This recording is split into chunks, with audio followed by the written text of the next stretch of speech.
Hello guys, class 8 Haryana board के बहुत सारे स्टूडेंट्स को सिलेबस के साथ साथ क्वेश्चन पेपर रिलेटेड बहुत सारे कन्फ्यूजन है। तो गाइस आज के वीडियो में एमसीक्यू के सारे इंपॉर्टेंट क्वेश्चन जो बोर्ड के एग्जाम में आने वाले हैं उन सारे क्वेश्चंस को मैं चैप्टर वाइज 20 क्वेश्चंस के सेट के अकॉर्डिंग में कराऊंगा। इस वीडियो के अंदर जितने भी क्वेश्चन होंगे सारे के सारे इंपॉर्टेंट क्वेश्चन होंगे और ये क्वेश्चन कम से कम हर चैप्टर से 5 से 7 नंबर का क्वेश्चन डेफिनेटली ये बोर्ड में आने वाले हैं। क्लास 8 के बोर्ड से रिलेटेड ही क्वेश्चन सारे होंगे और सेट वाइज होगा।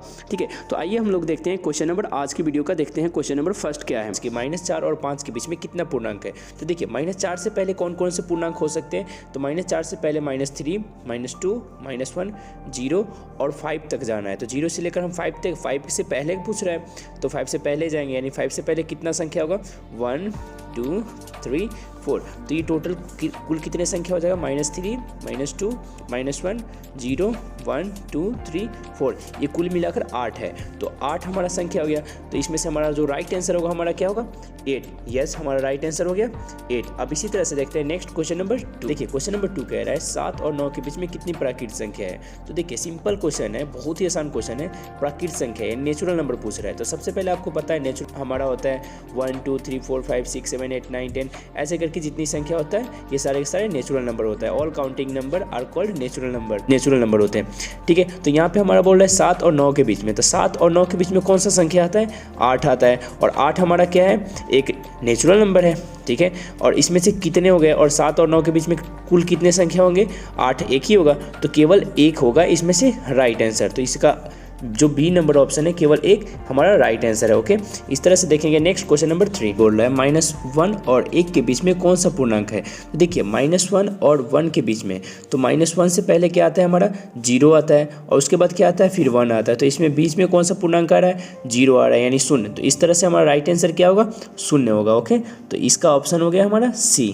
क्वेश्चन नंबर 4 बोल रहा है निम्नलिखित में से सबसे बड़ा पूर्णांक कौन सा है। तो देखिए इसमें से हमारे जो 4 ऑप्शन है इसमें से सबसे बड़ा पूर्णांक पूछ रहा है। तो देखिए सबसे बड़ा पूर्णांक वो होगा जो सबसे बड़ा संख्या है। तो सबसे बड़ा संख्या -7 नहीं हो सकता है, 5 0 और उससे ऊपर उससे बड़ी संख्या एक और है जो हमारा है 16। तो सबसे बड़ी संख्या कौन सी होगी 16। ठीक है, तो हमारा राइट आंसर क्या होगा इस तरह से डी। तो 4 का हो गया डी हमारा राइट आंसर। आप देखेंगे इसी तरह से नेक्स्ट क्वेश्चन नंबर 5। इस क्वेश्चन नंबर 5 बोल रहा है सबसे छोटी प्राकृत संख्या कौन सा है। तो देखिए सबसे छोटी प्राकृत संख्या बोल रहा है, यानी नेचुरल नंबर बोल रहा है। देखिए नेचुरल नंबर हमारा बोल रहा है, तो नेचुरल नंबर हमारा शुरू कितना से होता है 1 से शुरू होता है। तो सबसे छोटी प्राकृत संख्या भी कौन होगा 1 ही होगा। तो हमारा इस तरह से राइट आंसर क्या होगा हमारा 1। यहाँ पे देख सकते हैं हमारा बी हमारा राइट आंसर। ओके, इसी तरह से देखते हैं next question number 6। Question number 6 बोल रहा है यदि ए और बी कोई दो परिमेय संख्या हो तो ए और बी के मध्य की परिमेय संख्या कौन सी होगी। तो देखिए जब भी ऐसे क्वेश्चंस पूछे, तो देखिए जब भी पूछे ऐसे क्वेश्चंस, दो संख्या अगर दिया हो जैसे कि ए बी हो, कोई भी संख्या दिया हो 2 4 5 6 कुछ भी संख्या दिया हो। अभी हमारा यहाँ पे ए बी दिया हुआ, तो ए बी दो परिमेय संख्या है और इनके बीच में जब भी परिमेय संख्या बोले कि इनके बीच में मध्य का परिमेय संख्या निकालो, तो क्या करना है जो दोनों नंबर दिया उनको जोड़ करके 2 से डिवाइड कर देना है। यानी इस तरह से देखिए हमारा जो राइट आंसर होगा a - b, तो ये तो हो नहीं सकता है। और सेकेंड ऑप्शन कह रहा है a + b/2। यस, तो हमें क्या करना है, मैंने क्या बताया था a और b को क्या जो संख्या दिया उन दोनों को जोड़ करके 2 से डिवाइड करना है। तो हमारा इस तरह से हमारा जो सेकेंड ऑप्शन राइट आंसर है, यानी a + b/2। ओके, तो इस तरह से हमारा राइट आंसर है क्या बी वाला। ओके, अब देखेंगे इसी तरह से हम next question number 7। Question number 7 कर रहा है सभी धनात्मक एवं ऋणात्मक संख्याओं को संयुक्त रूप से क्या कहा जाता है। देखिए जब भी जितने भी ऋणात्मक यानी धनात्मक यानी पॉजिटिव नंबर और नेगेटिव नंबर के जो कलेक्शंस होते हैं उनको क्या कहा जाता है। तो उन सारे नंबर्स को ऋणात्मक और धनात्मक पूर्णांक के कलेक्शन को यानी संयुक्त रूप से अगर जोड़ा जाए तो उन सबको क्या कहते हैं पूर्णांक कहते हैं।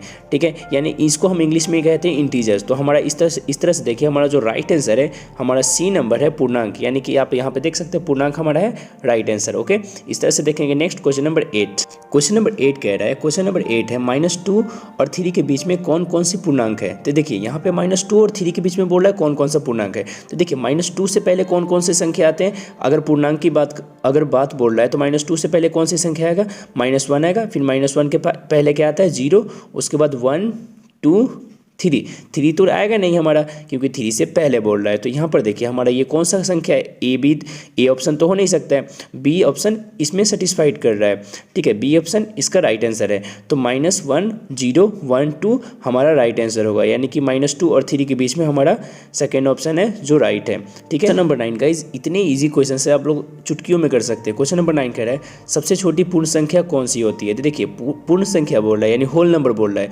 तो सबसे छोटी पूर्ण संख्या क्या होता है, होल नंबर होता है, 0 से स्टार्ट होता है, 0 1 2 3 4 5 6 जितने भी नंबर होते हैं ये सारे होल नंबर होते हैं। यानी पूर्ण संख्या जो 0 से, शून्य से कोई भी संख्या स्टार्ट हो उसे कहते हैं पूर्ण संख्या कहते हैं। पूर्ण यानी पूर्ण रूप से, यानी कि 0 सहित। तो इसमें देखिए हमारा सबसे छोटी पूर्ण संख्या क्या होगा, आप लोग को पता है, जैसे डेफिनेशन बता दे उसी के अकॉर्डिंग सबसे छोटी पूर्ण संख्या क्या होगा, 0 होगा। तो इसका सबसे राइट जो फर्स्ट ऑप्शन है हमारा राइट आंसर है, 0 क्या है हमारा इसका राइट आंसर है। इसी प्रकार से देखेंगे नेक्स्ट क्वेश्चन नंबर 10। इसी तरह से देखते हैं नेक्स्ट क्वेश्चन नंबर 10। देखिए क्वेश्चन नंबर 10 कह रहा है निम्नलिखित में से कौन सी सबसे छोटी प्राकृतिक संख्या है। तो देखिए इसमें सबसे छोटी प्राकृतिक संख्या बोल रहा है, तो पहले ऑप्शन को गौर से देखिए। सबसे छोटी कह रहा है, प्राकृतिक संख्या होता है नेचुरल नंबर, और नेचुरल नंबर होता है हमारा 1 2 3 4 5 6, ये सारे नंबर नेचुरल नंबर है, यानी प्राकृतिक संख्या है, ठीक है। तो ऑप्शन को देखिए हमारा 5, तो 5 पहले ऑप्शन को देखिए, उसके बाद देखिए -2 हमारा नेचुरल नंबर तो हो नहीं सकता है, क्योंकि माइनस में कोई नेचुरल नंबर होता नहीं है। फिर 3 है, उसके बाद 10 है। तो सबसे देखिए सबसे छोटी हमारा इसमें से राइट आंसर कौन होगा, हमारा सबसे छोटी प्राकृतिक संख्या होगा 3, क्योंकि देखिए 5 तो ज़्यादा है, 5 तो ग्रेटर है ना, 3 से हमारा बड़ा है, और 10 भी ग्रेटर है, इसलिए 5 और 10 हो नहीं सकता। और -2 तो हमारा नेगेटिव है, नेगेटिव इंटीजर है, ठीक है, तो ये भी नहीं हो सकता। तो हमारा सबसे छोटी प्राकृतिक संख्या क्या होगा, 3 होगा। तो इस तरह से हमारा जो सी ऑप्शन है हमारा राइट आंसर है। क्वेश्चन नंबर 11 है, बहुत ही आसान है। -3 और 3 के बीच में कितने पूर्णांक है, इसका आंसर आप लोग खुद ही बताइए। आप लोग देखिए यहाँ पे क्वेश्चन नंबर 11 में जो क्वेश्चन कह रहा है इसका आंसर आप लोग खुद सोल्व करके देखिए कि इसका राइट आंसर क्या होगा। यहाँ पे ऑप्शन दिया हुआ है 0 5 6 और 2, इसका आंसर आप लोगों को खुद से निकालना है। -3 और 3 के बीच में कितने पूर्णांक है। ओके, मैं इस क्वेश्चन को स्किप कर रहा हूँ। इसका जो राइट आंसर है हमारा 5 है, मैं आप लोग को पहले बताता हूँ, बी ऑप्शन हमारा राइट आंसर। क्वेश्चन नंबर 12 बोल रहा है संख्याओं 7 और 17 के मध्य कितनी पूर्ण संख्या है। तो बोल रहा है संख्या हमारा दिया हुआ है 7 और 17 के बीच में कितनी पूर्ण संख्या है। तो पूर्ण संख्या आपको पहले से पता है होल नंबर होता है, ठीक है। तो होल नंबर इनके बीच में कौन कौन से है, तो लेकिन इसके भी कंडीशन है, आपको 7 और 17 के बीच में बताना है। तो देखिए 7 और 17 के बीच में कह रहा है, यानी 7 और 17 को छोड़ करके जितने भी नंबर होंगे ना इनके बीच का, वो सारे के सारे पूर्ण संख्या हो गए। तो इसमें कौन कौन से संख्या होंगे, 8 9 10 11 12 13 14 15 16। तो 16 तक के सारे संख्या क्या होंगे हमारे पूर्ण संख्या होगा। और 16 तक कितने संख्या होंगे टोटल, कुल मिला के 9 होंगे। तो इसमें से हमारा जो राइट आंसर है हमारा 9 है, यानी ए ऑप्शन है हमारा राइट आंसर। बहुत आसान क्वेश्चन है। क्वेश्चन नंबर 13 कह रहा है -2 और 2 के बीच में कितने पूर्णांक है। ऐसे क्वेश्चन आपने 3-4 क्वेश्चन ऑलरेडी कर चुके हैं, ठीक है। तो क्वेश्चन बहुत ही आसान है। देखिए -2 और 2 के बीच में कितना पूर्णांक है। देखिए -2 और 2 के बीच में कौन कौन से संख्या होंगे, -1 फिर 0 फिर 1, तो टोटल कितना हो गया 3 पूर्णांक। 3 के बीच का टोटल 3 पूर्णांक क्या क्या आ गया, -1 0 और 1, ठीक है। तो हमारा 3 आ गया, तो इसमें से राइट आंसर होगा हमारा 3। तो इसका राइट आंसर डी ऑप्शन है हमारा 3। ओके, इसी तरह गाइज क्वेश्चन नंबर 14 कह रहा है प्राकृतिक संख्या कितनी होती है। गाइज आप लोग को बहुत ही सिंपल क्वेश्चन पूछा गया, प्राकृतिक संख्या कितनी होती है। तो देखिए आप लोग जानते हैं प्राकृतिक संख्या हमारी इन्फिनिटी होती है। कोई भी अगर काउंटिंग को आप लिखना शुरू करते हैं तो उसका कोई काउंटिंग का कोई लिमिट नहीं है, वो इन्फिनिटी होता है, ठीक है। तो अपरिमिति, इसमें से हमारा जो राइट आंसर होगा अपरिमिति होगा। ओके, तो हमारा सी नंबर है हमारा राइट आंसर है। इसी प्रकार से देखेंगे next question number 15। Question number 15 कह रहा है निम्न में से सबसे बड़ी पूर्ण संख्या कौन सी है। बहुत ही आसान क्वेश्चन है, सबसे बड़ी पूर्ण संख्या बोल रहा है। और पूर्ण संख्या क्या होता है, हमारा होल नंबर होता है। तो देखिए इसमें से हमारा सबसे बड़ी सारे के सारे जितने इसमें से देखिए जितने भी ऑप्शन है सारे के सारे क्या है हमारे पूर्ण संख्या है, होल ही नंबर है, ठीक है। तो हमें यहाँ पे बोल रहा है कि सबसे बड़ा कोई कौन सा संख्या है। तो देख सकते हैं इसमें से हमारा जो सबसे बड़ी संख्या है वो है हमारा 9। तो ठीक है, तो हमारा जो राइट आंसर होगा 9 होगा, यानी डी नंबर हमारा राइट आंसर है। बहुत आसान क्वेश्चन है, ठीक है। इसी तरह से देखते हैं next question number 16। Question number 16 कह रहा है यदि 5 और 8 पूर्णांक हो तो निम्नलिखित में से कौन सा पूर्णांक नहीं होगा। तो देखिए 5 और 8 कोई पूर्णांक हो तो पूर्णांक का मतलब क्या होता है, हमारा कोई इंटीजर्स है, ठीक है। तो इसमें से कौन सा पूर्णांक नहीं होगा। तो देखिए कोई भी इंटीजर्स को लिखने का तरीका होता है, जैसे कोई भी नंबर एक सिंपल फॉर्म में लिख सकते हैं 1 2 3 4 5 6 -1 -2 -3 ऐसे नंबर होता है। तो ये सारे के सारे पूर्णांक के फॉर्म में लिख सकते हैं, लेकिन कभी भी हमारा पूर्णांक डेसिमल फॉर्म में नहीं आता है। कभी भी कोई भी पूर्णांक को आप फ्रैक्शन में नहीं लिख सकते हैं, ठीक है। तो इसमें से देखिए हमारा 5 और 8 हमारा जो ऑप्शन है 5 5 8 कितना होगा 13 होगा। ठीक है, अब देखिए हमारा नेक्स्ट ऑप्शन है 5 में से 8, यानी कि 5 में से 8 को आप घटाइएगा तो -3, ये भी पूर्णांक है। ठीक है, 8 और 5, 8 × 5 ये भी हमारा 8 5 जा 40, ये भी एक पूर्णांक हो सकता है। ठीक है, लेकिन हमारा 5/8 ये हमारा पूर्णांक नहीं हो सकता है, क्योंकि देखिए 5/8 को अगर डिवाइड करिएगा तो हमारा डेसिमल वैल्यू आएगा, तो ये हमारा पूर्णांक नहीं हो सकता है। ठीक है, और मैंने बताया था कोई भी पॉइंट का, डेसिमल का, दशमलव का वैल्यू हमारा पूर्णांक नहीं होता है। तो इस तरह से हमारा जो राइट आंसर होगा डी होगा, 16 का डी राइट आंसर है। इसी तरह से देखेंगे next question number 17। Question number 17 देखिए, निम्नलिखित में से सबसे बड़ी प्राकृत संख्या कौन सी है? तो देखिए यहाँ पे सबसे बड़ी प्राकृत संख्या बोल रहा है, सारे के सारे प्राकृत संख्या है इसमें से, लेकिन सबसे बड़ी प्राकृत संख्या ढूंढना है आपको, बहुत ही आसान है। 19 हमारा राइट आंसर है, डी ऑप्शन। ओके, इसी तरह से देखते हैं नेक्स्ट क्वेश्चन नंबर 18। देखिए क्वेश्चन नंबर 18 बोल रहा है P/Q एक परिमेय संख्या है, यदि किस कंडीशन में परिमेय संख्या होगा?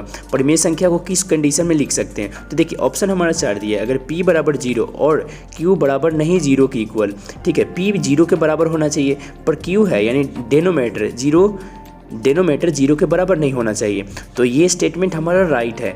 ठीक है, तो हमारा फर्स्ट ये स्टेटमेंट राइट है, हमारा फर्स्ट ए ऑप्शन हमारा राइट है। कोई भी नंबर रेशनल नंबर कब होता है? ठीक है, जब P/Q यानी डेनोमीटर हमारा 0 के इक्वल नहीं हो। ठीक है, जब भी हमारा रेशनल नंबर होगा। न्यूमिनेटर 0 के इक्वल हो सकता है, पर डेनोमीटर 0 के इक्वल नहीं लिख सकते। ठीक है, तो इस तरह से हमारा फर्स्ट ऑप्शन है हमारा राइट आंसर होगा। ओके, क्वेश्चन नंबर 19 कह रहा है दो परिमेय संख्याओं का गुणनफल सदैव कौन सी संख्या होती है? तो देखिए दो परिमेय संख्या को अगर गुना करते हैं तो हमेशा वो संख्या परिमेय संख्या ही होगा। ठीक है, तो ये चीज़ याद रखना है आप लोगों को, बहुत ही सिंपल क्वेश्चन। दो परिमेय संख्या का गुणनफल हमेशा परिमेय ही होता है। ठीक है, आप लोगों को ध्यान में रखना है, जो रेशनल नंबर को आप मल्टीप्लाई करिएगा तो हमेशा परिमेय संख्या ही आएगा। तो इसका राइट आंसर है हमारा बी। ओके, इसी तरह से देखते हैं नेक्स्ट क्वेश्चन नंबर 20। पूर्णांक किस संक्रिया के अंतर्गत संवृत्त नहीं होते हैं? तो हमारा जो इसका राइट आंसर होगा, देखिए ये भी एक थ्योरम है, तो इसका जो हमारा राइट आंसर होगा भाग के अंतर्गत कोई भी पूर्णांक संवृत्त नहीं होते हैं। ओके, तो हमारा राइट आंसर है सी, भाग के अंदर में हमारा ये संख्या संवृत्त नहीं होते हैं। ओके, तो इस तरह से हमारा 20 क्वेश्चन का सेट कंप्लीट होता है गाइज। ठीक है, तो आप लोग इन जितने भी क्वेश्चंस बताएं, इन सारे क्वेश्चंस को बार बार क्या करना है, प्रैक्टिस करना है। आप लिख करके इसमें से कुछ क्वेश्चंस को तो आप लोग को याद ही कर लेना है। ठीक है, अब इसी का सेट 2 कराऊंगा जो कि चैप्टर को पूरा क्लियर कर देगा। ठीक है, इसी का सेट 2, इसी चैप्टर से रिलेटेड एक और सेट 2 बनाऊंगा। ठीक है, जिसमें सारे क्वेश्चन आपके इंपॉर्टेंट क्लियर हो जाएंगे। इस तरह से आपके चैप्टर फर्स्ट कंप्लीट हो जाएंगे।